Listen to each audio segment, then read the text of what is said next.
Week-end avec un nouveau plateau. William Tay, président du think tank Le Millénaire. Bonsoir, bonsoir. William. Benjamin Morel, maître de conférence en droit public. Bonsoir. À Paris 2, Panthéon-Assas, l'université, bien évidemment. Bonsoir. On dit d'ailleurs Panthéon-Assas maintenant. Paris 2, le 2 a disparu. Ah, c'est pas vrai. Et pourquoi Parce que vous avez des mouvements de regroupement des universitaires récemment et donc on change de nom. Et vous êtes universitaire ou savant ? Le savant, c'est que ça ne signifie pas grand-chose. Universitaire, c'est que vous avez un statut à l'université.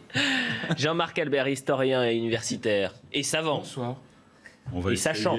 Oui. Jean-Marc Albert, on va parler de l'Algérie. Ah oui, toujours un peu dissipé. De l'Algérie dans un instant. C'est un plaisir d'avoir Noémie Alouia avec nous, essayiste, journaliste et autrice de Les uns contre les autres, sarcelle du vivre ensemble au vivre séparé. Et on va longuement revenir sur cette histoire, votre histoire, puisque vous avez grandi à Sarcelles, vous avez découvert et vécu dans un Sarcelles qui n'est plus le Sarcelles d'aujourd'hui. Non, et qui est déjà différent de celui des gens qui étaient arrivés avant moi. On en parlera avec plaisir. Et on va en parler longuement dans un instant, mais avant cela, c'est la Minute Info. La France commémore aujourd'hui la fin de la guerre d'Algérie. 60 ans après les accords d'Évian, une cérémonie s'est tenue à l'Élysée où Emmanuel Macron a plaidé pour un apaisement des mémoires. La date du 19 mars 1962, jour du cessez-le-feu entre l'armée française et les indépendantistes algériens, continue de faire polémique entre les deux pays. Et puis la Chine enregistre ses 2 premiers morts du Covid-19 depuis 1 an. La menace du variant Omicron plane sur le pays. Longue quarantaine, campagne de dépistage massif, confinement ciblé. Pékin tente de garder l'épidémie sous contrôle strict depuis l'émergence du virus. Enfin, Olivier Giroud rappelé en équipe de France après le forfait de Karim Benzema. L'attaquant du Real Madrid est blessé au mollet gauche. Olivier Giroud signe donc son retour chez les Bleus. Il n'avait plus porté le maillot français depuis l'Euro l'an passé. La France doit affronter en match amical la Côte d'Ivoire le 25 mars, puis l'Afrique du Sud le 29. Voilà pour la Minute Info. On commence le débat autour de l'Algérie. Le 18 mars 1962 étaient signés les accords d'Évian, mettant officiellement fin à la guerre d'Algérie. Je dis officiellement parce que dans les faits, la guerre s'est poursuivie. Et heureusement que vous êtes là, Jean-Marc Albert, ça va être intéressant d'avoir votre analyse historique.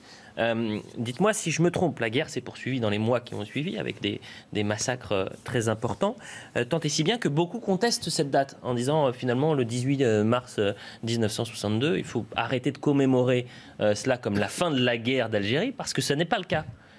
C'est pas vrai. J'ai envie de vous dire, un président français ne devrait plus faire ça, commémorer les accords d'Évian du 18 et 19 mars puisqu'ils sont entrés en vigueur le 19 mars. Ils sont rentrés aussitôt en vigueur qu'ils ont été bafoués par ceux-là même qui les avaient acceptés du bout des lèvres, le FLN. Je crois que pour 2 raisons, un président français ne devrait pas faire la commémoration du 19 mai. Pour une raison historique et une raison politique. La raison historique, vous l'avez rappelé, les accords du 19 mars ne signent pas le cessez-le-feu et ne signent pas la fin de la guerre d'Algérie. J'ai même envie de vous dire, elles inaugurent un nouveau cycle de terreur, peut-être bien pire pour les Français d'Algérie, pour les pieds noirs, et puis surtout pour les harkis, après le 19 mars 62. Ça va être une guerre terrible, une guerre que livre le FLN. D'ailleurs, une guerre aujourd'hui qu'on qualifierait d'ethniciste, on pourrait employer un terme à la mode de racialiste, où chaque Français est considéré comme inassimilable au peuple algérien. Lorsque les Français, par exemple, proposent la double nationalité pour les Français d'Algérie, c'est dans les négociations des accords d'Évian, des négociations d'ailleurs qui ressemblent beaucoup plus à des renonciations, eh bien les Algériens refusent. Et puis vous avez toute une série de massacres, les massacres de la rue d'Isly, le massacre d'Oran, et puis je ne parle pas évidemment de l'immense tragédie qu'ont vécu les harkis. Et puis une deuxième chose, j'ai dit une raison historique et puis une raison politique. J'aurais même dire une raison morale. On dit souvent les accords d'Évian, c'est la raison d'État qui a triomphé sur les droits de chaque personne. C'est pas vrai. C'est le triomphe du cynisme en politique. Et je sais que c'est à contre-courant de dire ça, parce que c'est devenu une icône, mais il y a un responsable dans cette affaire-là, c'est le général de Gaulle. Dès les accords, ah oui, je le dis, dès les accords d'Évian, c'est une succession... C'est vous qui le dites. C'est l'histoire qui le dit. C'est votre enfin, c'est l'histoire que vous... voilà. Non, c'est une lecture, c'est la lecture d'histoire. Vous savez... Mais... c'est très intéressant. Mais le général de Gaulle, pendant les accords d'Évian, dit une phrase très simple, il dit « il faut en finir avec la boîte à chagrin, lâchez tout ». Il faut en finir vite. Et d'ailleurs, c'est simple, ils sont arrivés chacun avec leurs exigences et on a obtenu à la fin uniquement les exigences des Algériens. On va regarder le sujet de Solène Boulan qui nous raconte cette journée de commémoration. Ce n'était pas une cérémonie, il n'y avait pas aucune festivité. D'ailleurs, c'était important du côté, oui, encore heureux bien sûr, mais c'était important de dire on commémore, on ne célèbre pas. Solène Boulan. À 3 semaines du premier tour de l'élection présidentielle, Emmanuel Macron plaide de nouveau pour l'apaisement des mémoires. 60 ans après l'entrée en vigueur du cessez-le-feu en Algérie, ministres, élus et témoins du conflit ont été reçus ce samedi à l'Élysée. Un exercice d'équilibriste pour le président, car la date du 19 mars est loin de faire l'unanimité. Je sais aussi combien cette date n'est pas la fin des violences, parce qu'elle est le début de représailles, de massacres, des départs d'Algérie déchirants, des arrivées en France douloureuses. Ce ne fut donc ni le début de la paix, ni la fin de la guerre. À droite, Valérie Pécresse et Marine Le Pen contestent le calendrier, rappelant la fusillade de la rue d'Isly à Alger le 26 mars 1962 ou le massacre d'Oran en juillet de la même année. Les gestes d'Emmanuel Macron restent insuffisants pour les autorités algériennes, qui continuent de réclamer des excuses officielles pour la colonisation. On a l'impression quand même, Benjamin Morel, que la plaie, 60 ans après, ne s'est jamais refermée. Elle s'est jamais refermée parce qu'en réalité, vous avez deux récits. Vous avez un récit en effet en France, mais vous avez également un récit en Algérie.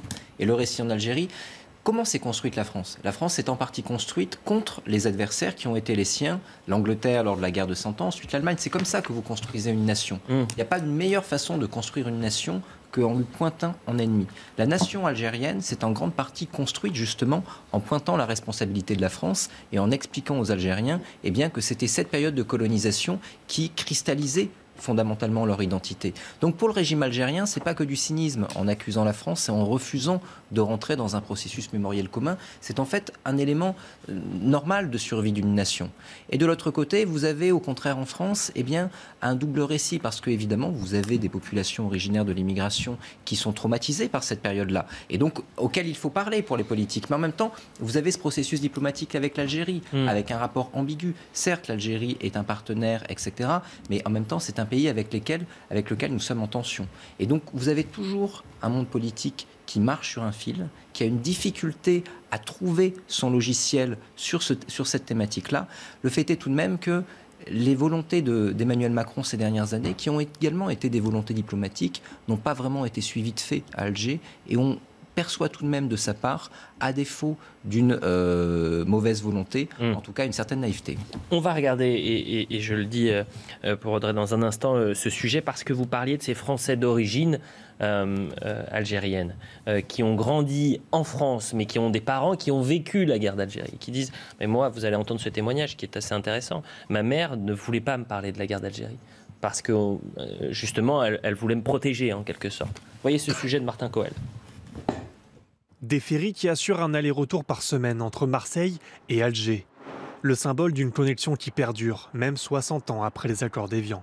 Sur 800 000 habitants à Marseille, près de 200 à 300 000 sont concernés, de près ou de loin, par l'Algérie et par l'histoire de la guerre d'Algérie, qu'ils soient issus de l'immigration algérienne ou des pieds noirs, des personnes harkis, des rapatriés. Fille d'immigrés algériens, Fatima Sissani raconte dans un documentaire cette histoire encore difficile à aborder dans beaucoup de familles algériennes. Nos parents ne nous ont pas parlé de la guerre d'Algérie parce que c'était trop compliqué de parler de la guerre d'Algérie en France. En fait, je crois que pour nos parents, ils considéraient que c'était dangereux pour nous, leurs enfants en fait. Pour ce militant associatif, il faudra encore du temps pour parler d'intégration totale. Il y a des points extrêmement négatifs dans la société dans laquelle on vit qui bloquent tout ça. Le racisme anti-arabe, l'islamophobie, pour dire les choses simplement, c'est quelque chose qui m'effraie de plus en plus. Allez-y, Noémie Alouia. Pardonnez-moi, j'ai l'impression qu'on est toujours dans cette sorte de repentance perpétuelle. On n'accepte pas l'histoire, on n'arrive pas à avancer et on a l'impression qu'en s'excusant continuellement, cela permettra d'apaiser les choses. Mais finalement, c'est une façon aussi de mettre de l'eau, de l'huile sur le feu, c'est-à-dire en choisissant cette date des accords d'Évian qui n'est pas à la fin de cette guerre, eh bien on continue encore à mettre de l'huile sur le feu. On a très bien vu, d'ailleurs c'est Valérie Pécresse qui l'a dit aujourd'hui, que 80% des victimes civiles sont mortes après les accords d'Évian. Donc ce n'était pas la fin de la guerre, c'était même le début d'une autre guerre, ce moment-là. Et choisir cette date-là, ce n'est pas anodin, ça donne encore un signe d'une histoire qui n'est pas terminée, qui n'est pas achevée, qui ne montre pas une réconciliation, et en tout cas une France qui a du mal elle-même à avancer sur sa propre histoire. William Tay. La difficulté avec l'Algérie, c'est qu'on a une relation tumultueuse depuis la création, comme l'a rappelé Benjamin Morel, de l'Algérie. L'Algérie s'est créée contre la France, et donc du coup, ils vont vouloir continuer, pour unifier le peuple algérien, continuer à vouloir demander des excuses de la France. Et donc la difficulté pour les Algériens et pour les Français, c'est d'établir une nouvelle relation et sortir en fait de ce cycle des accords d'Évian. Premier point, c'est comment on bâtit une nouvelle relation entre la France et l'Algérie. Actuellement, les Algériens, pour unifier leur peuple et pour s'imposer en Afrique, notamment sur la question du Maghreb, vont continuer à dire la France est coupable et la France a tenu un discours colonialiste et tient des positions colonialistes. Ça ne nous permet pas d'établir une nouvelle relation. C'est le premier élément. Deuxième élément, il faut établir une relation entre les Français et les Algériens qui vivent en France. Et même les Algériens à partir des accords, dans la mesure où les accords permettent aux Algériens de venir en France librement. Et donc du coup, c'est le deuxième point qu'il faut négocier. Troisième point, c'est avec la question du régime algérien. Depuis plusieurs années, notamment depuis les années 90, où la France a conduit à une élection algérienne pour mettre en pouvoir qui était favorable, en fait, la France n'a pas su établir une relation à la fois avec les dirigeants algériens et avec le pays algérien. Et la difficulté pour nous, dans les années à venir, c'est comment on fait stratégiquement pour tenir un discours avec l'Algérie, dans la mesure où on a intérêt en fait à établir une nouvelle relation avec l'Algérie. On voit notamment avec la question des hydrocarbures en Ukraine, dans la mesure où nous sommes dépendants d'une partie des hydrocarbures russes. Alors que le Maghreb dispose de plusieurs hydrocarbures. Un, on a un intérêt stratégique. Deux, c'est la question migratoire, comme je l'ai rappelé tout à l'heure. Est-ce qu'on doit maintenir les accords d'Évian qui ont été renégociés à plusieurs reprises? Et donc, du coup, est-ce qu'on doit permettre aux Algériens de bénéficier d'un statut dérogatoire pour notamment venir en France? Et après, troisième point, c'est en termes de politique étrangère, et notamment sur la politique du Maghreb, à la fois avec le Maroc, l'Algérie et la Tunisie, qui sont normalement des pays qui sont plutôt alliés, auxquels la France a des intérêts. Quelle politique on met en place dans la mesure où nos intérêts sont menacés par la Russie qui s'est imposée en Libye et qui menace aux intérêts stratégiques, notamment en République démocratique et en partie de l'Afrique subsaharienne. Et c'est tous ces points-là qu'en fait on doit établir sur un nouveau point. Et la difficulté, c'est qu'on n'arrive pas à établir une relation, et je termine dessus, de confiance entre la France et l'Algérie. Bon, alors je vais faire juste, on fait un petit break de 10 secondes, et je le dis pour William Tay et pour monsieur Jean-Marc Albert.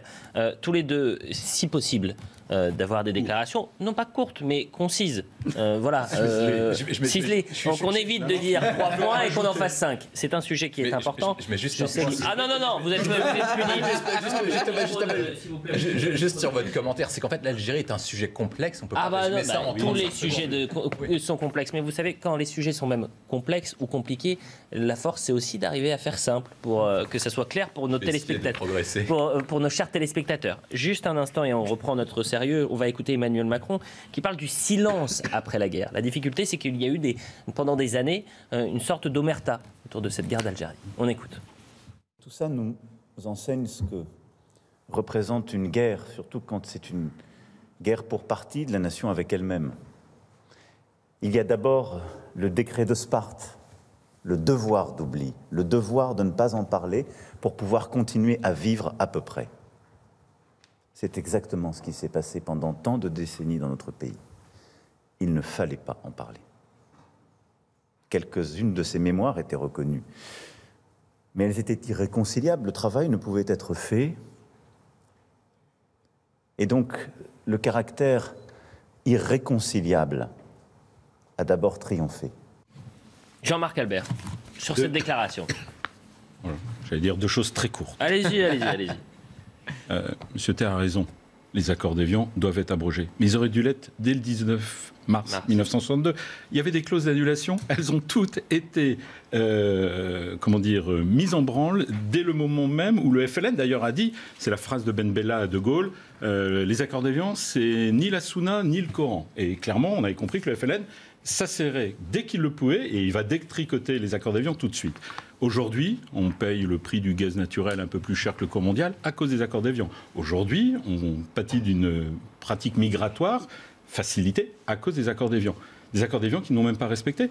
Je voudrais juste poser une question. Est-ce que l'Algérie a célébré les accords d'Évian aujourd'hui? Absolument pas. Parce que ça ne les intéresse pas. Pour eux, c'est une espèce de... Ils avaient appelé ça, ce texte de prurie néocolonialiste. Bon. Et la deuxième chose pour Emmanuel Macron, bien évidemment que les gens se sont tus. Parce que à la souffrance physique et à la souffrance morale, on a rajouté ce que les latins appellent la damnatio memoriae.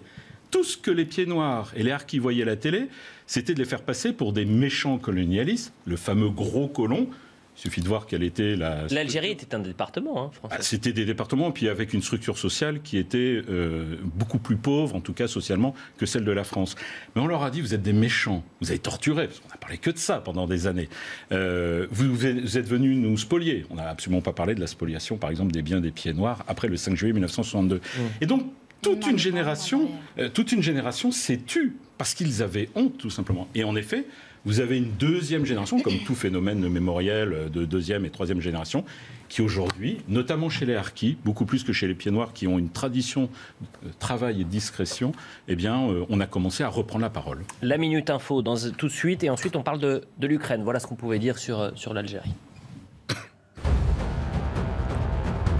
Pour le Premier ministre britannique Boris Johnson, retrouver des relations normales avec la Russie serait une erreur, même si l'invasion en Ukraine venait à s'arrêter. Un avertissement lancé lors d'un discours devant son parti au Congrès. Pour le dirigeant conservateur, cela reviendrait à commettre exactement la même erreur qu'en 2014, après l'annexion de la Crimée. Et puis l'Allemagne, très dépendante de la Russie pour son approvisionnement en hydrocarbures, risque de manquer de gaz l'hiver prochain. Le ministre allemand de l'économie a déclaré, je cite, « Si les livraisons en provenance de Russie venaient à être coupées, alors nous n'aurions pas assez de gaz pour chauffer toutes les maisons et faire tourner toutes les industries. » Enfin, circulation autorisée le week-end pour les camions-citernes qui approvisionnent les stations-service et les dépôts pétroliers, et ce jusqu'au 10 avril. Plusieurs dépôts pétroliers ont été bloqués par des manifestants cette semaine comme en Bretagne. Ils réclament plus d'aide face à l'envolée des prix des carburants. Voilà pour la Minute Info. On passe à l'Ukraine, 24e jour de guerre en Ukraine. Vous avez vu que l'armée russe progresse toujours difficilement, mais intensifie son offensive. Avec cette annonce qui quand même fait froid dans le dos, c'est l'utilisation de ces missiles hypersoniques. On va en parler dans un instant, mais je veux qu'on s'arrête sur une ville, l'offensive russe au sud de l'Ukraine qui se poursuit, je le disais. Des frappes qui font des dégâts d'une violence inouïe, comme à Mykolaïv. Voilà plus de 35 heures que les secours recherchent. Les secours recherchent et se poursuivent, les recherches se poursuivent, je vais y arriver, afin de retrouver des survivants. Après qu'un site militaire ait été bombardé, Mykolaïv est un point très stratégique puisqu'il se situe à une centaine de kilomètres d'Odessa. Voyez ce sujet signé Mathilde Moreau. 1 heure à déblayer à main nue les décombres. Et enfin, un soulagement. Les secouristes ont réussi à extraire un survivant des décombres. Il sera directement placé dans un véhicule pour être soigné.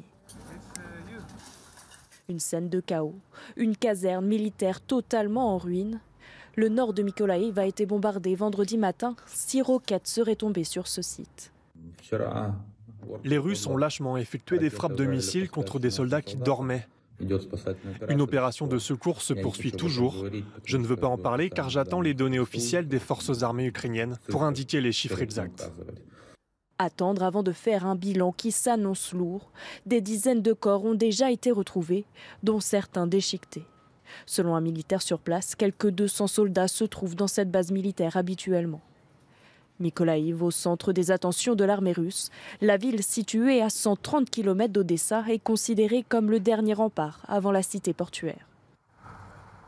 Benjamin Morel, quand on voit ces images, on a l'impression de faire un bond en arrière et de voir ce qui s'était passé en Syrie. Est-ce que finalement l'Ukraine est en train de devenir ce qui s'est passé donc en Syrie? C'est pas tout à fait impossible parce qu'en réalité les Russes ont un vrai problème avec la guerre urbaine, tout bêtement parce que malgré ce qui s'est passé en Tchétchénie, ou plutôt à cause de ce qui s'est passé en Tchétchénie, ils ont une mauvaise approche de cette guerre-là. Par ailleurs, quand vous regardez aujourd'hui, il faut savoir que la Russie n'est pas officiellement en guerre. Et comme elle n'est pas officiellement en guerre, elle ne peut pas déclencher une mobilisation générale. C'est-à-dire qu'on est dans une opération de maintien de l'ordre, etc., etc. Mais la déclaration de guerre n'a pas été faite en Russie. Et comme vous n'avez pas de déclaration de guerre, mobiliser l'ensemble de la population est non seulement impopulaire, mais également impossible. Or, aujourd'hui, l'armée russe a de vrais problèmes de recrutement. Quand vous voulez prendre une ville, il y a 3 façons. Soit vous l'assiégez et vous attendez qu'elle se rende, soit vous arrivez à la prendre via un assaut, mais ça demande vraiment beaucoup d'hommes, à peu près un soldat pour 10 défenseurs, ce qu'aujourd'hui la Russie ne peut pas justement aligner à cause des problèmes que j'ai évoqués, soit vous détruisez tout. Et en détruisant tout, eh bien vous attendez ensuite qu'il puisse y avoir une reddition. Dans un pays comme l'Ukraine, où en réalité vous avez 30 villes de la taille de Grozny en Tchétchénie, eh bien ça fait 30 endroits où justement peut se cristalliser la résistance. Pour arriver à éradiquer cette résistance, aujourd'hui Poutine n'a qu'une solution, c'est la terreur, les bombardements, et c'est ce que l'on voit. Est-ce que ça montre aussi la détermination de Vladimir Poutine aujourd'hui à aller toujours plus loin, toujours plus violemment pour obtenir... alors c'est difficile d'être dans sa tête, mais on a bien compris que c'est finalement renverser le pouvoir actuel et Volodymyr Zelensky. Jean-Marc Albert. Vladimir Poutine est grimpé sur un mur et il ne sait plus comment redescendre. Et il n'en redescendra qu'à partir du moment où il aura en effet mis sous sa coupe l'entièreté du territoire ukrainien. Le fait d'avoir, en tout cas, sinon utilisé, du moins signalé qu'il allait et qu'il pouvait utiliser un missile hypersonique. On y reviendra dans un instant. C'est aussi une manière de dire que voilà, il anticipe toujours l'étape suivante à laquelle on ne s'attend pas. Vous parlez d'un fin stratège à ce moment-là. Oui, c'est le principe même de la terreur. La guerre, c'est pas simplement aligner des hommes de manière extrêmement rationnelle, c'est aussi susciter une peur, la peur de ce qu'on peut trouver en face. C'est quelque chose qui remonte à très longtemps, quand les Allemands avaient inventé le gaz dans les tranchées de Ypres en 1915, ça paraissait comme ça extrêmement anecdotique. C'est quelque chose qui a contribué à un effet de panique parce qu'on ne connaissait pas cette arme qui était à la fois incolore, insonore et donc qui était d'autant plus dangereuse. On pouvait mourir dans son lit, comme on disait. Et c'est le même système. Dire je peux utiliser une arme que vous ne pouvez pas arrêter, ça a quelque chose évidemment de terrifiant. Donc oui, Vladimir Poutine est engagé dans une logique de reddition. Il y a juste une chose qui me surprend et dont on ne parle pas, et peut-être est-ce faute d'information. Benjamin parlait de la résistance ukrainienne. Il y a une résistance dans les villes qui ne sont pas tombées. Ce qui me fascine, mais peut-être y a-t-il là pour le coup une information occultée, c'est qu'on ne parle absolument pas de soulèvement ou d'actes de résistance dans les régions qui sont déjà occupé par les Russes sur tout le pourtour Est. Et il n'y a pas que le Donbass. On va revoir l'image, la carte. Mais ce qui est assez intéressant, et là peut-être c'est pour vous donner une précision, l'exemple type, c'est Mariupol, qui est complètement encerclé, où on va voir le sujet. L'armée russe est en train de rentrer dans Mariupol. Ça fait 3 semaines que cette ville est pilonnée. Il ne reste quasiment plus rien. 80% de la ville est détruite. Mais il y a une résistance. Les forces ukrainiennes sont là. Parce que la ville n'est pas encore complètement tombée. Mais vous avez montré sur votre carte, par exemple, tout ce qui se situe au nord de Kiev. Il n'y a absolument pas de résistance. Adrien Spiteri pour Mariupol et on continue d'en parler juste après. Des bâtiments en ruine, consumés par le feu des bombardements. Après plus de 2 semaines de siège, les combats s'intensifient dans la ville de Mariupol, où 300 000 personnes sont encore présentes. On a passé 2 jours à la cave, ma mère ne pouvait pas bouger, elle est malade.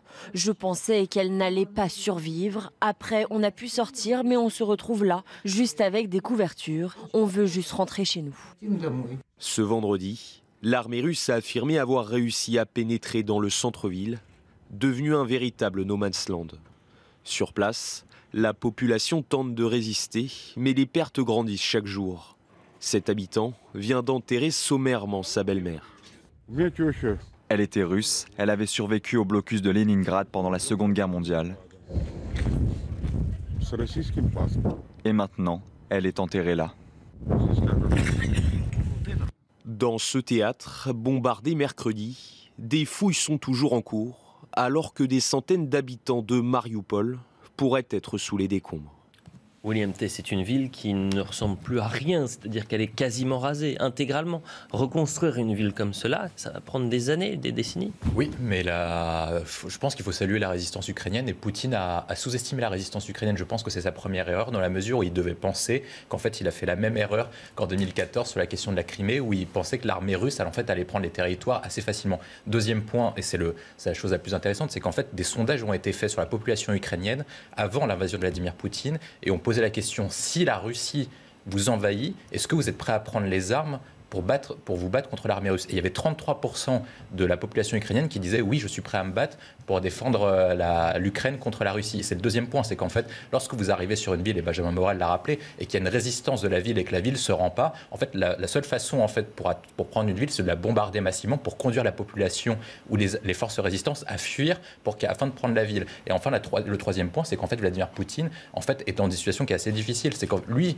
s'était annoncé comme une sorte de libérateur pour dénazifier l'Ukraine, mais en fait, petit à petit, il est obligé de prendre des remèdes en fait, qui imposent la terreur, c'est parce que c'est le seul moyen de prendre les dernières poches de résistance. Et s'il n'arrive pas à faire ça, en fait, il n'a pas d'autre moyen. Donc ça se posera la question des missiles supersoniques. Il faut rappeler qu'il y a 2-3 semaines, il n'avait pas exclu l'utilisation de la bombe atomique, donc une éventuelle bombe A pour ouvrir une brèche éventuellement à Kiev contre les armées ukrainiennes. Et en fait, Vladimir Poutine, comme vous l'avez rappelé, est obligé de prendre des mesures qui sont de plus en plus radicales dans la mesure où il n'a pas assez d'armées. Je citais un dernier chiffre. On avait estimé, les armées américaines avaient estimé qu'en fait, que pour tenir un territoire grand comme l'Ukraine, avec une capacité d'insurrection de 33% de la population, il faut que Vladimir Poutine aligne entre 350 000 et 450 000 hommes. On sait qu'il avait pris entre 150 000 et 250 000 hommes, 200 000 hommes pardon, avec des forces de soutien aériennes et d'artillerie. Et ces forces-là ne permettent pas de prendre les villes. Et si vous ne voulez pas perdre des forces russes sur le terrain, vous êtes obligé de bombarder de façon aérienne ou avec des missiles. La publicité, mais dans un instant, donc la publicité, on parlera aussi de votre bouquin, Noémie Alouia,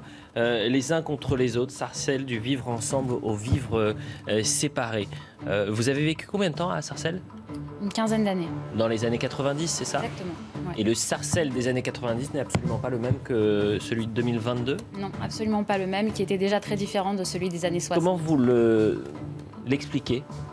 Beaucoup de raisons, si on a du temps. La principale, en 30 secondes, et puis évidemment on y reviendra. En 30 secondes, je l'explique, la démission des pouvoirs publics déjà, et puis qui n'est pas venue contrer la volonté des gens de se réunir entre communautés, qui est finalement un désir assez naturel chez chacun de se réunir avec des gens qui lui ressemblent.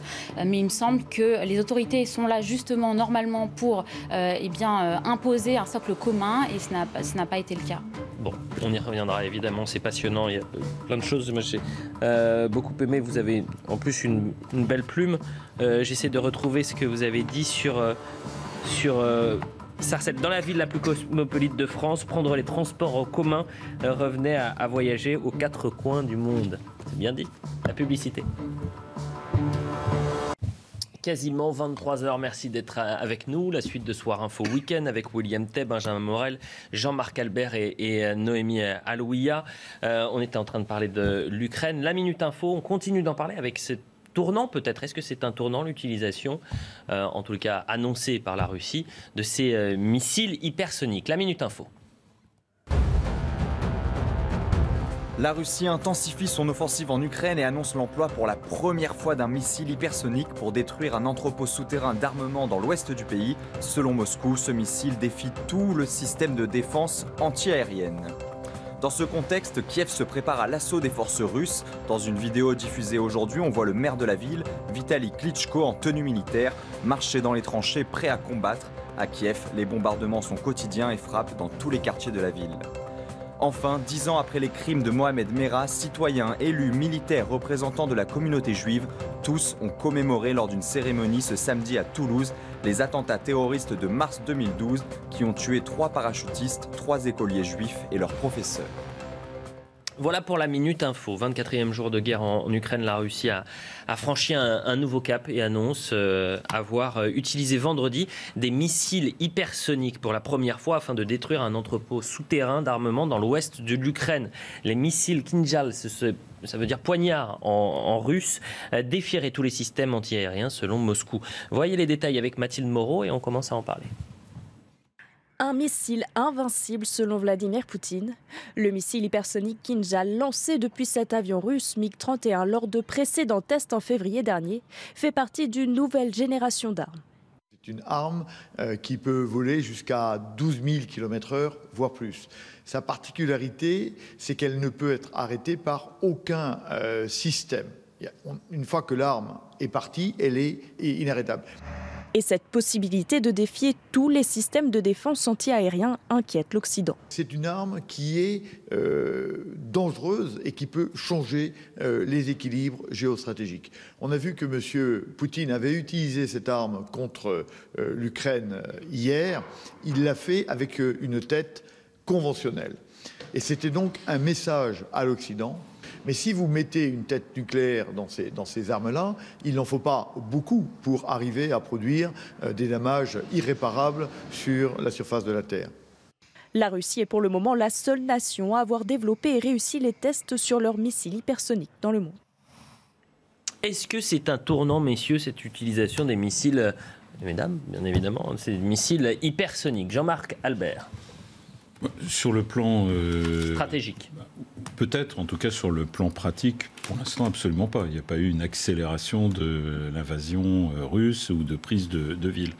Ce qui est plus intéressant, c'est le message que Poutine envoie, qui finalement n'est pas une surprise, c'est-à-dire de dire « je n'ai pas le même complexe que vous à pouvoir utiliser un jour l'arme nucléaire », puisque le missile hypersonique peut être à la fois ce qu'on appelle dual, avec une tête conventionnelle ou une tête atomique.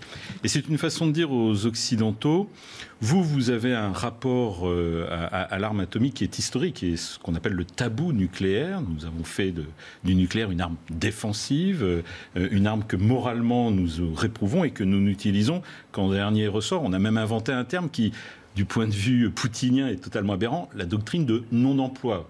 Poutine vous répondrait, si c'est du non-emploi, ne l'employez pas. Poutine, lui, il est dans une autre logique. Vous avez donné le nom de ce missile, je serais incapable de le redire en russe. Poignard. Poignard. Ben voilà. C'est-à-dire que lui conçoit cet outil comme non pas un outil moral, mais un outil vraiment qui s'inscrit dans un rapport de force offensif. Oui, je crois qu'en effet, on est dans une arme qui est une arme d'adresse. Adresse à l'Occident, en effet, parce qu'il s'agit de montrer que la Russie est prête à aller plus loin. Adresse vis-à-vis de la population ukrainienne, en disant, grosso modo, regardez notre supériorité, notamment notre supériorité technologique, et adresse également à l'opinion russe, en montrant que pour le coup, la Russie n'est pas surclassée dans cette guerre. Donc là, on est dans une arme qui, comme toutes les armes un petit peu high-tech dans une guerre, eh bien, est avant tout une arme psychologique. Après, sur le terrain, ça ne règle pas réellement le problème de l'armée russe qu'on a détaillé tout à l'heure. Comment prendre une ville? Vous pouvez avoir les meilleures armes que vous voulez, sauf à réellement soit raser la ville, soit avoir... Mais le coup politique, tout de même, Poutine en est conscient. Il y a la Chine derrière également. Il ne faut pas non plus trop fâcher Pékin. Donc, si vous voulez, je ne pense pas qu'il ira jusque-là. Mais en revanche, il y a un message et il n'y a pas forcément d'avancée tactique sur le terrain. Regardez ce qu'il disait, je pense, de manière assez intéressante, il y a quelques jours, lors de la commémoration russe de l'annexion de la Crimée. Il parlait d'une guerre au Donbass. On voit qu'actuellement, la Russie développe plutôt ses opérations d'un côté du Donbass et de l'autre, du côté de Mariupol. Donc, en réalité, il y a une volonté de tenir le sud, des zones réellement revendiquées, et on peut s'interroger sur un abaissement des objectifs de guerre de la Russie qui, aujourd'hui, malgré ses missiles, est en réalité dans une impasse stratégique. C'est ce que nous disait d'ailleurs le diplomate Maurice Bourteau-Montagne ce midi dans l'Info du Monde. Il nous expliquait que la Russie, l'élément clé, c'était l'espace maritime, la mer d'Azov et la mer Noire. Noémie Alouia, c'est intéressant quand même parce que lorsqu'on parle de peur et qu'on utilise ces missiles-là, c'est la première fois dans l'histoire qu'un missile hypersonique aurait été utilisé. Les Russes seraient les seuls à l'avoir. La Chine et la Corée du Nord annoncent eux aussi détenir ce type de missile-là, mais quand même la peur. Pourquoi je parle de la peur? Parce que 2 Français sur 3 aujourd'hui craignent que ce conflit ne s'étende et arrive sur notre territoire. Est-ce que ce type d'élément peut instiller, alimenter la peur? Je crois que la peur est déjà là. La peur est déjà là, la preuve. Cette question ukrainienne a complètement submergé la question présidentielle. On ne se serait pas imaginé que cela puisse arriver. Et ce qu'on peut dire aussi, c'est que finalement, tout cela remet les choses un petit peu à leur place. Si vous voulez, le Covid, on se rend compte que ce n'était pas une guerre. Et quand on parle aussi de résistance un petit peu à tout va, alors avec un petit trait d'humour, mais on se souvient de ces articles dans Slate qui vous expliquaient que, par exemple, laisser pousser ses poils sur les aisselles pour les femmes, c'était de la résistance. Et bien finalement, si vous voulez, toutes ces choses se remettent en place. On se rend compte de ce que c'est qu'une guerre. Et bien sûr qu'il y a la guerre psychologique, il y a la guerre d'information, on en a parlé aussi, il y a la vraie guerre. Et la question qu'on se pose aujourd'hui en tant que Français, c'est est-ce que nous, on est prêt à se battre pour Kiev? Est-ce qu'on est prêt à sacrifier des soldats français? Et à cette question, je pense que... on a déjà les réponses, c'est non. Non, mais c'est même pas nous, c'est-à-dire que le gouvernement dit nous ne sommes pas en guerre contre la Russie. Les États-Unis expliquent qu'il n'y aura pas un seul homme, un seul militaire américain sur le sol ukrainien. Donc cette réponse, on l'a déjà, William Tay, c'est bien ça? Pour l'instant, mais après il faut regarder pourquoi est-ce qu'il donne cette réponse-là, parce qu'actuellement l'Ukraine n'est pas dans l'OTAN. Oui. Vous avez posé la question tout à l'heure sur est-ce que Poutine ira plus loin, notamment sur les questions des pays baltes et sur la question de la Finlande. Si Poutine remporte l'Ukraine, qu'est-ce qui nous dit que dans les années à venir, il ne va pas essayer de prendre les pays baltes pour essayer de faire une frontière partant de l'Ukraine, la Biélorussie, pour essayer de défendre plus efficacement les frontières russes? C'est le premier élément. Deuxième élément, c'est si on ne se bat pas pour Kiev, est-ce que en fait, ce n'est pas le moment en fait, pour abattre Poutine immédiatement? Parce que si on veut empêcher les ambitions impérialistes de Poutine sur la question du Caucase et sur la question de l'Europe de l'Est, est-ce qu'il ne faut pas le prendre maintenant alors que l'armée russe est en difficulté sur la question ukrainienne? C'est une véritable question à se poser. Et vous posez la question qu'on n'est pas en guerre, mais après, Joe Biden, dans un an, il a les midterms. Si par cas il passe les midterms, est-ce qu'il ne va pas changer d'avis? Emmanuel Macron est en réélection, donc si par cas il est réélu, est-ce qu'il ne va pas changer d'avis? Boris Johnson a des problèmes internes, mais si par cas il ne surpasse pas ses problèmes internes, est-ce qu'il ne va pas changer d'avis? Et le chancelier Scholz a été mis en place depuis 6 mois, donc il ne peut pas déclencher une guerre au bout de 6 mois. Je ne dis pas que ça ne va pas changer, je dis juste qu'il faut attendre, et le discours d'aujourd'hui n'est pas le discours de lendemain. Je termine juste par un point. Quand vous vous rappelez, Franklin Delano Roosevelt, lors de la Seconde Guerre mondiale, avait dit qu'il n'enverrait jamais de troupes américaines pour défendre l'Europe, etc.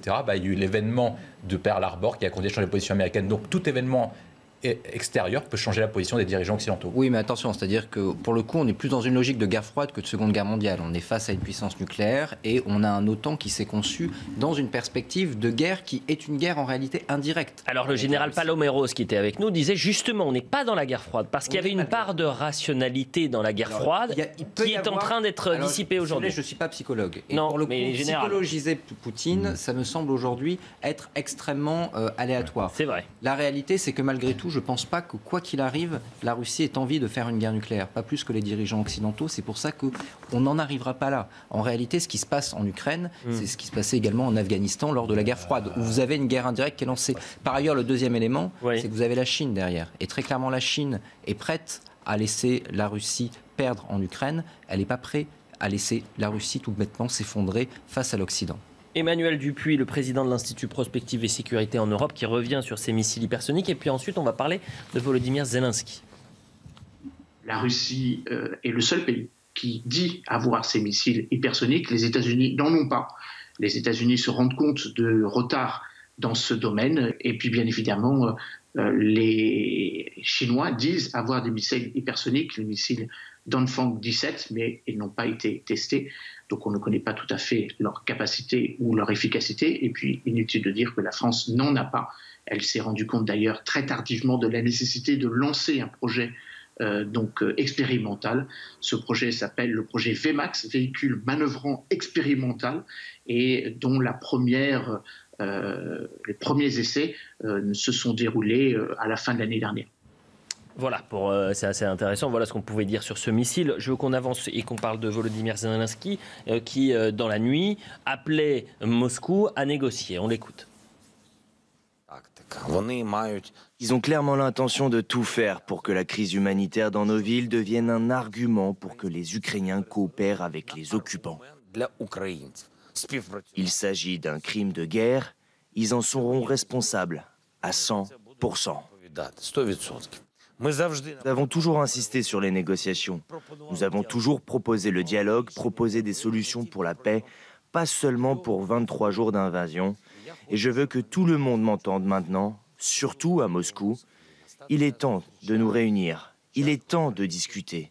Il est temps de restaurer l'intégrité territoriale et la justice pour l'Ukraine.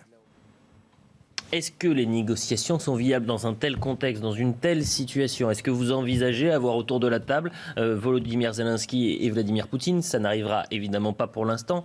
Ce sont des diplomates qui jouent ce jeu des négociations. Mais est-ce que c'est possible?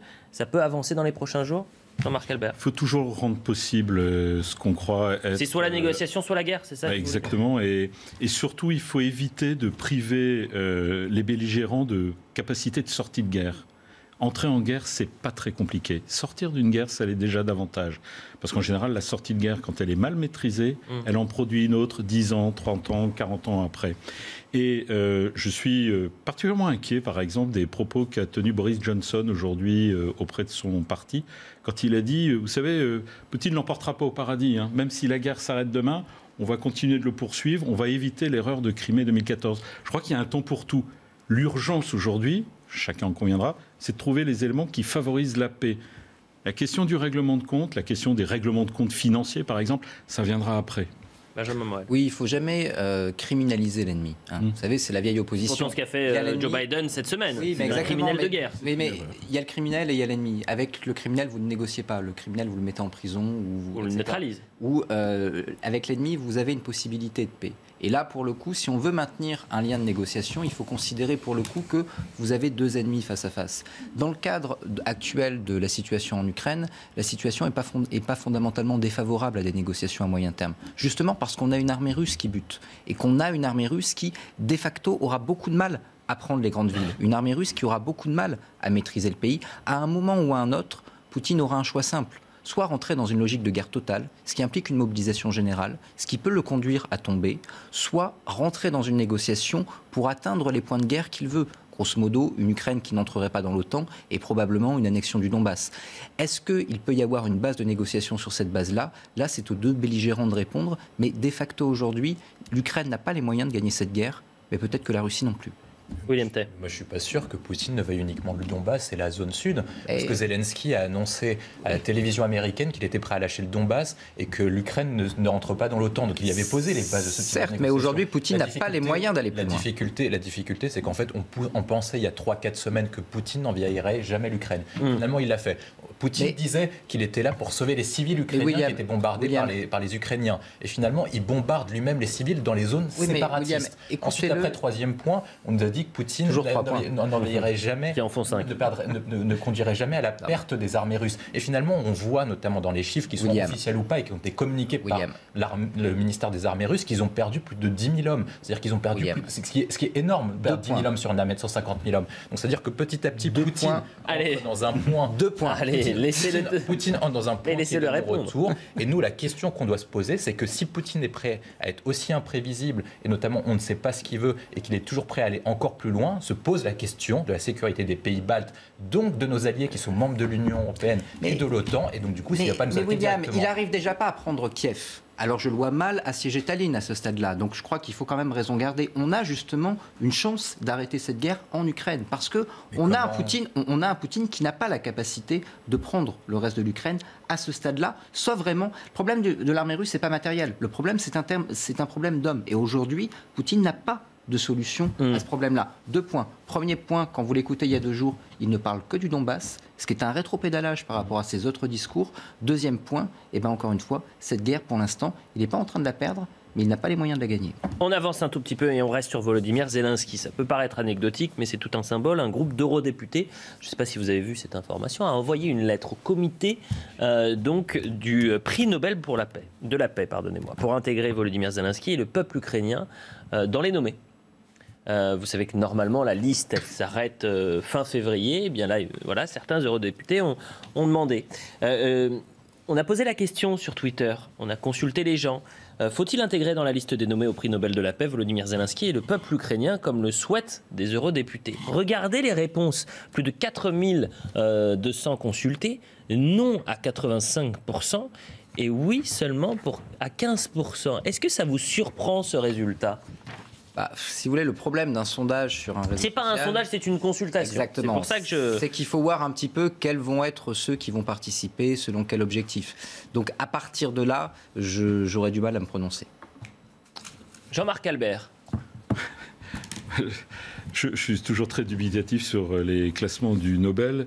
J'ai envie de dire, si Zelensky est nommé, lui au moins saura pourquoi il l'est. Vous vous souvenez, c'est la fameuse phrase de Trump à propos d'Obama, quand on a dit « Vous n'êtes pas furieux de ne pas être nommé au Nobel ». Il a dit « Non, mais Obama l'a eu, mais il ne sait toujours pas pourquoi ». Zelensky, lui, a de bonnes chances de le savoir. Mais ça reste un chef de guerre. Oui. Excusez-moi, on est en pleine guerre. C'est pour ça que ça me... finalement, ce résultat n'est pas si surprenant que ça. Alors certes, il résiste, il appelle à la paix, etc. Mais et puis, il y a toute une histoire. La Crimée, la guerre en Crimée, depuis c'est 14 000 morts. Oui, exactement. Tout à fait. 14 000 morts depuis quasiment 8 ans de guerre. Oui. Et en effet, en général, le Nobel, on ne le remet pas à celui qui mène la guerre, on le met à celui qui sauve la paix. C'est-à-dire, en général, c'est le médiateur. Bon. Mais enfin, là, on voit bien que c'est une enquête qui est soumise à la tyrannie de l'émotion du moment. Voilà. Au-delà de ça, est-ce que Volodymyr Zelensky a symbolisé, ou en tous les cas a été assez révélé pendant ce conflit, sur ces 24 premiers jours, et est entré en quelque sorte dans l'histoire? Manifestement, il a surpris. C'est-à-dire que lui, qui était un petit acteur, qui est devenu président, on ne s'attendait pas à ce genre de résistance de sa part. On ne s'attendait pas aussi à ce qu'il se montre autant combatif dans ses discours vis-à-vis de sa population aussi. On sent un homme qui donne de l'énergie dans ses discours. Alors, il a les yeux qui s'affaissent. On sent qu'il est épuisé. Et puis, il n'est pas non plus... il n'essaie pas d'être dans la représentation. Il a toujours son gros polo un peu dégueulasse. Mais malgré tout, on sent une force dans son discours, dans sa parole. On sent qu'il s'adresse vraiment à son peuple, qu'il y croit. Et bien sûr qu'il s'est totalement révélé ces dernières semaines. William Tay. Et les crises et les moments tragiques de l'histoire révèlent les grands hommes. Le général de Gaulle était un pauvre petit colonel lorsqu'a débuté la Seconde Guerre mondiale, notamment le conflit entre l'Allemagne et la France. Il est devenu un des plus grands Français de tous les temps. Winston Churchill était pestiféré dans son propre parti. Il est devenu le plus grand Premier ministre de l'histoire du Royaume britannique. Donc je pense que l'histoire révèle les grands hommes en fonction de la tournure des événements en Ukraine, notamment s'il arrive à préserver l'intégrité territoriale de l'Ukraine et préserver le peuple ukrainien, il rentrera dans l'histoire comme un des plus grands Ukrainiens. Dans cette guerre, il y a la guerre militaire, et on le dit depuis le début, il y a la guerre de communication, d'image. Ce qui est saisissant, c'est cet homme qui est dans la rue avec ses habits de militaire, qui a pris les armes, qui vient... on le prenait pour un clown, hein, c'est ce que nous expliquaient les Ukrainiens au début. Et puis finalement, aujourd'hui, c'est un héros de la nation. Oui. Face à lui, il y a qui ? Vladimir Poutine. Cette image était saisissante lorsque vous parlez de ce meeting à Moscou. 95 000 personnes autour de lui, mais le discours en lui-même est un discours particulièrement inquiétant. Oui, on a en effet un Vladimir Zelensky qui là-dessus a été un extrêmement bon communicant. Et je veux dire, il ne s'agit pas de mépriser ça.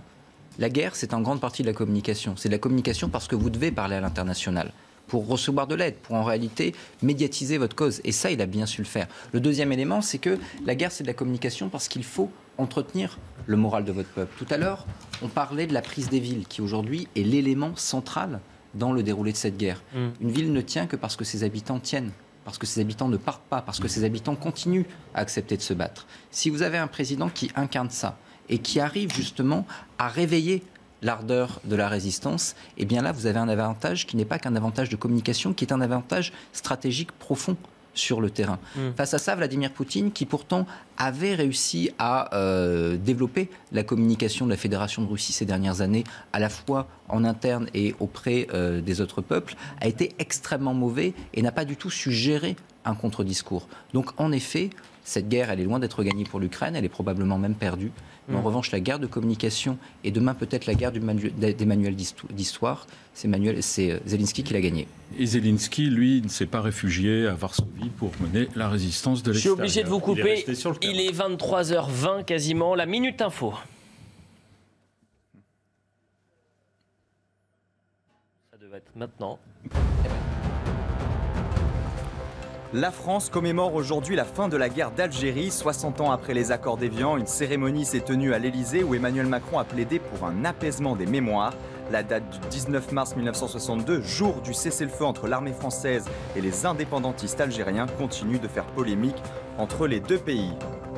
Circulation autorisée le week-end pour les camions-citernes qui approvisionnent les stations-service et les dépôts pétroliers, et ce jusqu'au 10 avril. Plusieurs dépôts pétroliers ont été bloqués par des manifestants cette semaine comme en Bretagne. Ils réclament plus d'aide face à l'envolée des prix des carburants.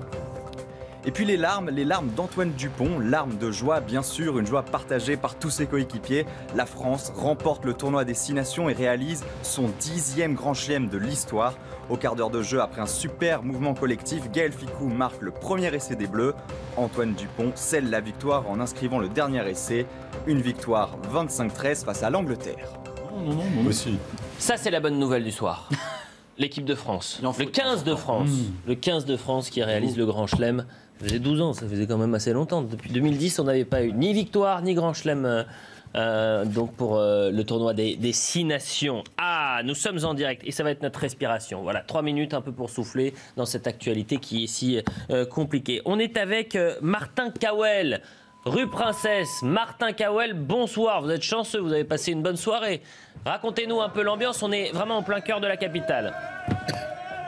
On est rue Princesse, dans le cœur de la capitale, la rue qu'on surnomme la rue de la soif. Vous connaissez la tradition, Elliot, hein, il y a 2 mi-temps sur le terrain, il y a une 3e mi-temps qui se passe dans les bars après. On est avec Mathieu pour parler de ce match, c'était vraiment un match irrespirable sur la fin. Comment est-ce que vous avez vécu cette fin de match? Non, très satisfait parce qu'on était attendu et c'est toujours dur de concrétiser quand toute la presse nous attend, quand tout le monde nous donne gagnant, c'est dur d'être à la fin, mais on sait à qui on doit tout ça. On le grâce à Béziers, la capitale du rugby. Allez Béziers!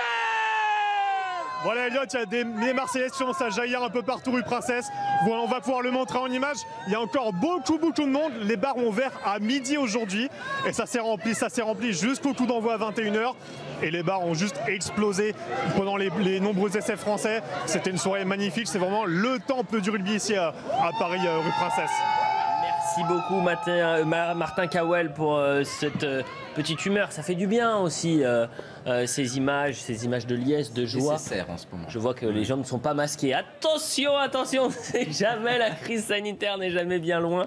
Qui regarde le rugby là? Il nous reste 1 minute et ensuite on reviendra sur les... Moi je viens d'une terre de rugby, donc là vous me parlez toujours de football, j'y connais rien et j'aime pas. En revanche quand vous parlez de rugby, je suis heureux. Ah bah écoutez, on va en parler un peu, ça fait, je le disais, vous imaginez après 12 ans de galère, sans victoire, il y a eu la finale de la Coupe du Monde en 2011, mais après ça a été des années de disette. Ce qui est intéressant pour cette équipe de France et ce 15 de France, c'est qu'il y a une relation, et tout le mérite revient aussi à la direction, M.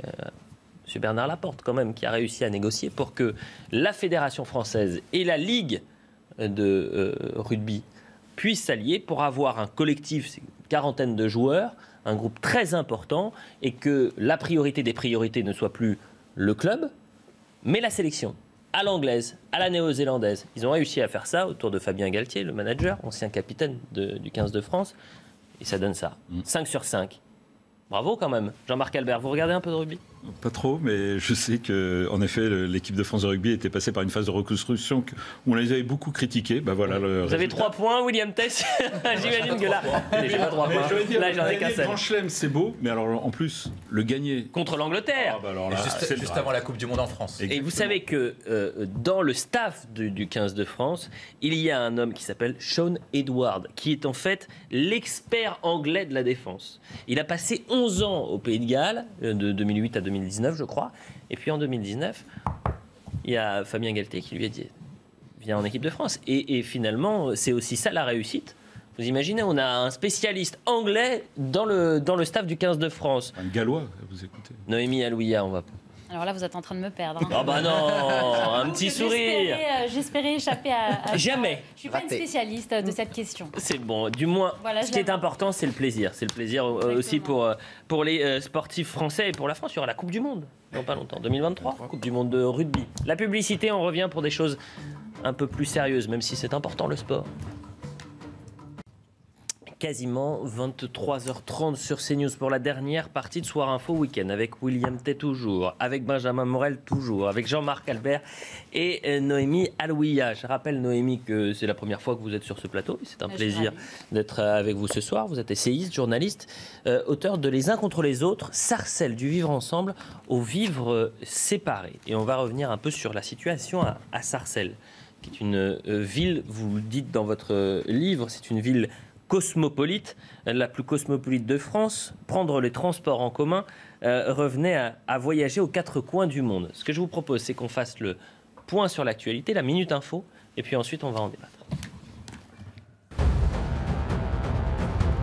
La Russie intensifie son offensive en Ukraine et annonce l'emploi pour la première fois d'un missile hypersonique pour détruire un entrepôt souterrain d'armement dans l'ouest du pays. Selon Moscou, ce missile défie tout le système de défense antiaérienne. Et puis l'Allemagne, très dépendante de la Russie pour son approvisionnement en hydrocarbures, risque de manquer de gaz l'hiver prochain. Le ministre allemand de l'économie a déclaré, je cite, « Si les livraisons en provenance de Russie venaient à être coupées, alors nous n'aurions pas assez de gaz pour chauffer toutes les maisons et faire tourner toutes les industries. » Enfin, 10 ans après les crimes de Mohamed Merah, citoyens, élus, militaires, représentants de la communauté juive, tous ont commémoré lors d'une cérémonie ce samedi à Toulouse les attentats terroristes de mars 2012 qui ont tué 3 parachutistes, 3 écoliers juifs et leurs professeurs. Voilà pour la Minute Info. Noémie Alouia, vous étiez une élève de l'école juive d'Ozar HaTorah, oui. Mais à Paris, à Sarcelles, pardonnez-moi. À Sarcelles, exactement. Parce qu'il y en a plusieurs, en fait. Il y en a plusieurs. C'est le plus grand groupe scolaire juif privé en France. Donc, il y a plusieurs écoles, des écoles pour les filles, des écoles pour les garçons. Il y en a à Toulouse, on sait ce qui s'est passé. Vous en avez parlé un petit peu plus tôt dans la soirée. Et il y en a une à Sarcelles, une pour les filles, une pour les garçons. C'est une école juive, religieuse, qui donne des cours à la fois classiques, mais aussi des cours de religion, de pratique, des prières aussi le matin, etc. On reviendra dans cette partie sur, évidemment, ce qui s'est passé le 19 mars 2012, 10 ans, donc jour pour jour, l'horreur du terrorisme islamiste en France. Et c'est marrant parce que ce qui est percutant, terrifiant, c'est que c'est finalement ce 19 mars 2012 la genèse de ce qu'on a vécu pendant une décennie. Et finalement, c'est comme si c'était hier l'attentat à l'école Ozar HaTorah. Mais revenons d'abord sur Sarcelles et sur votre livre. Quelle différence il y a entre le Sarcelles d'aujourd'hui et le Sarcelles que vous avez connu lorsque vous étiez enfant et adolescente, c'est-à-dire il y a une quinzaine d'années? En fait, il faut bien comprendre que Sarcelles, c'est une ville symbole. Et donc, je parle de Sarcelles, mais beaucoup de gens retrouveront eux aussi des traits de leur propre ville. Mais Sarcelles a la particularité d'être une ville symbole des communautés. Parce qu'en 90, par exemple, on recensait 92 nationalités sur ce territoire, parce que c'est véritablement la ville du cosmopolitisme qui a longtemps été montrée et portée comme l'exemple aussi du vivre ensemble. Et donc, quelle différence on peut voir? Eh bien, on peut voir un glissement vers un communautarisme de plus en plus exacerbé, avec des communautés qui sont extrêmement recroquevillées, chacune dans son propre territoire, dans sa propre partie de la ville, donc des communautés très affirmées, très structurées, qui se prennent en charge complètement, quasiment. Mais le communautarisme, et vous le dites dans le livre, c'est-à-dire que vous avez grandi avec le communautarisme. Oui, Sarcelles était remplie de communautés. Oui. Qu'est-ce qui fait? C'est-à-dire qu'aujourd'hui, ces communautés qui vivaient côte à côte, aujourd'hui vivent face à face. C'est ça l'idée? Exactement. Et c'est d'ailleurs la phrase de Gérard Collomb qui avait beaucoup marqué, qui est en exergue de mon livre, qui montre que finalement, il y avait déjà du communautarisme à mon époque, bien sûr, et je le raconte d'ailleurs dans l'école dans laquelle j'ai grandi. Je vivais, moi, dans le petit quartier juif de Sarcelles, qu'on surnomme la petite Jérusalem, et que j'appelle aujourd'hui la minuscule Jérusalem, un quartier qui s'est complètement recroquevillé, qui est beaucoup moins développé qu'il ne l'était auparavant. Mais si vous voulez, on va vers un glissement avec des communautés beaucoup plus enfermées. Avec, par exemple, je vais vous donner un exemple précis, il y a une habitante de Sarcelles, de ce quartier juif, à qui on a proposé un appartement plus grand, moins cher, dans un autre quartier de la ville. Elle refuse d'y aller. Donc, c'est pas seulement un ghetto qui a été décidé, c'est un ghetto qui est aussi subi, parce que les gens ont peur de quitter, en tout cas, les gens dans ce quartier juif-là, ils ont peur de quitter leur ghetto. Et donc, vous avez ça pour la communauté juive. Pourquoi? Parce qu'ils se font agresser, parce qu'ils se font, bien sûr, pour plusieurs raisons, mais d'une part, peut-être aussi parce qu'ils veulent rester entre eux, mais aussi parce que, bien sûr, il y a un antisémitisme à Sarcelles qui est assez développé. Il y a eu une crise, un point d'acmé de cet antisémitisme à Sarcelles. C'était en 2014. Il y a eu une manifestation dite pro-palestinienne qui s'est terminée en émeute anti-juive. C'est un événement qui a beaucoup traumatisé les juifs de Sarcelles, et beaucoup ensuite sont partis en Israël. Il y a eu ça a été très très clair, il y a eu un départ massif de juifs de ce quartier-là, de juifs français qui sont partis directement en Israël après cet épisode-là. Quel regard vous portez, quelle responsabilité a l'État aujourd'hui sur la situation à Sarcelles? C'est ça qui m'intéresse. Oui, c'est intéressant parce que, en fait, si vous voulez, la municipalité se décharge de ses responsabilités sur l'État. Et l'État explique aussi que, évidemment, la municipalité a sa part de responsabilité. Moi, je pense que c'est une conjonction de tout cela. Vous avez la loi Dallot, vous avez l'immigration qui se perpétue dans les villes comme Sarcelles. Mais vous avez aussi des budgets qui sont accordés aux associations avec des responsabilités qui sont accordées aux responsables associatifs qui, eux, prennent des responsabilités importantes dans la ville, qui structurent la ville. Et tout cela permet d'advenir à une ville comme Sarcelles, avec bien sûr la question de la paupérisation aussi, c'est une des 15 villes les plus pauvres en France, avec un taux de HLM extrêmement élevé, un taux de RSA extrêmement élevé. Et donc vous avez une conjonction de tous ces facteurs qui s'agrègent entre eux et qui font qu'il y a un glissement vers tout cela. Jean-Marc Albert. Et ensuite, c'est aussi ça, entre guillemets, la magie de Soir Info Week-end, c'est on jongle sur les actualités. On ira au Stade de France pour expliquer un peu ce qui s'est passé, qu'on nous raconte ce qui s'est passé aujourd'hui et cette victoire de l'équipe de France de rugby. Jean-Marc Albert. Je crois que le témoignage est extrêmement intéressant. Sarcelles, c'est emblématique des transformations des quartiers depuis les années 50. Quand on allait vivre à Sarcelles dans les années 50-60, on allait vivre dans des bâtiments qui respiraient la promotion sociale. On vivait dans des immeubles qui avaient l'eau courante. On a oublié tout ça. C'était une utopie. C'était vraiment... il y avait encore des maisons autour qui étaient quasiment en terre battue. Il fallait aller aux toilettes au fond du jardin. Et on allait dans ces bars à Sarcelles. Certes, elles étaient extrêmement diverses ethniquement, mais il y avait un sentiment extraordinaire de s'agréger au cœur de la nation. Bien sûr, et puis les choses se sont délitées. Je suis obligé de vous couper. En tous les cas, c'est un livre à lire, Les uns contre les autres, Sarcelles, du vivre ensemble au vivre séparé. Merci beaucoup, Noémie Alouia. Direction le Stade de France. On part pour terminer justement sur une bonne information. Merci d'être avec nous ce soir. On a besoin de comprendre. Racontez-nous ce qui s'est passé. Les téléspectateurs qui nous ont suivis, qui étaient sur l'information qui est lourde, la guerre, la situation en France, la politique, le sport. Racontez-nous ce qui s'est passé aujourd'hui.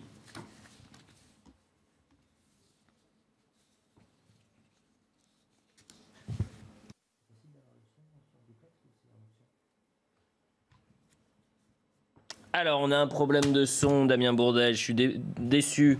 Malheureusement, on a un problème de son. On se quitte sur ça, on essaie de le retrouver quand même. Damien Bourdelle, est-ce que c'est possible qu'il y ait du son avec Damien? Ah bien, comme rien ne fonctionne ce soir, c'est pas possible. Ce qui a fonctionné, c'est cette alchimie sur le plateau. Oui, c'est ça. Voilà, c'était ça le principe. Exactement. Bravo à l'équipe de France, on salue Damien Bourdelle qui a essayé de nous expliquer, j'ai lu vous savez, sur les lèvres, hein. Il disait grand match, exploit de l'équipe de France. À la mi-temps, il vous a regardé Jean-Marc Albert et il a trouvé ça excellent. Merci à tous les quatre, on se retrouve demain, Soir Info Week-end à 22h. Dans un instant, c'est le Zap Politique.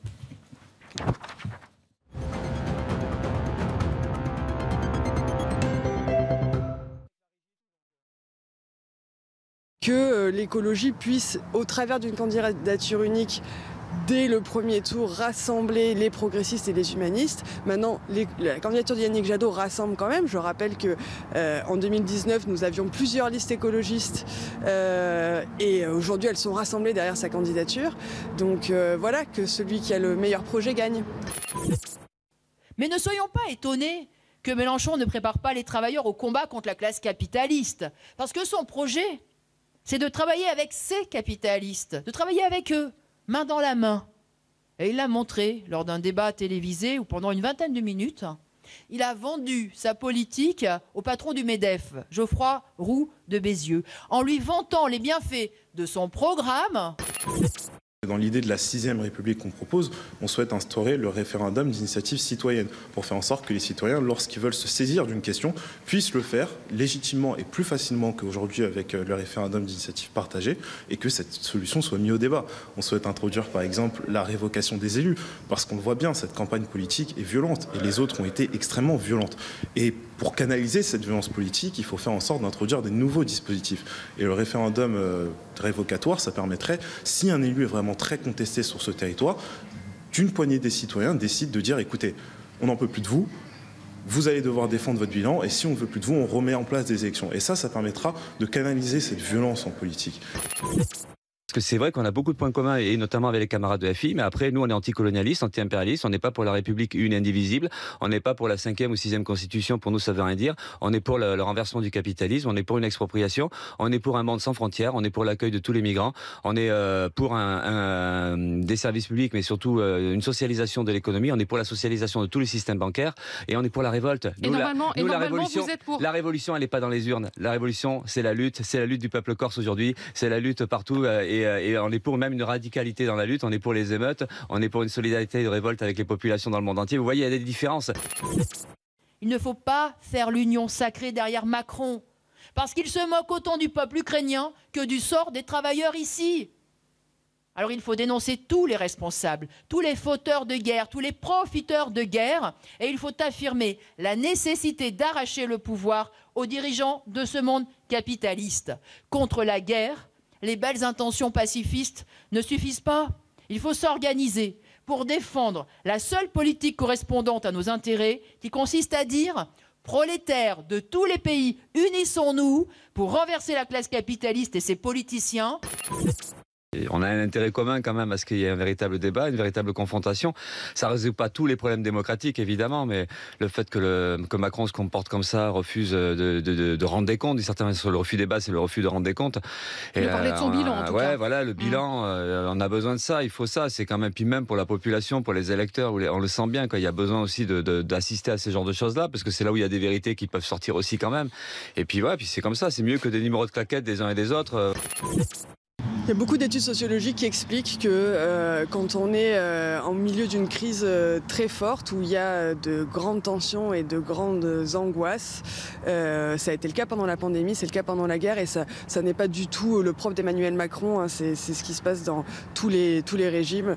Il y a ce qu'on appelle en sociologie politique un phénomène qui s'appelle rally to the flag, je ne sais pas comment on dit ça en français, voilà, on se regroupe autour du chef, derrière celui ou celle qui gouverne déjà, parce que ça rassure.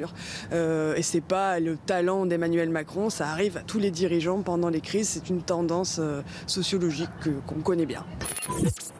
Toute la situation économique est en train de se tendre. On subit déjà les conséquences des spéculateurs qui profitent de la guerre et des sanctions économiques contre la Russie pour se mettre des surprofits dans la poche. Et ce n'est que le début. La réalité, c'est que les prix vont continuer d'augmenter. Le chômage et les payes partielles, le vol des jours de congé que l'on a déjà subi pendant la pandémie menace à nouveau des dizaines de milliers de salariés ici en France.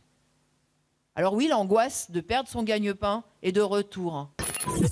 Moi, je suis fidèle à ce rendez-vous depuis plus de 20 ans. C'est un moment de commémoration, de recueillement, de reconnaissance à la fois du sacrifice de tous ces jeunes qui se sont battus et aussi de ce cessez-le-feu, de cette fin de la guerre d'Algérie.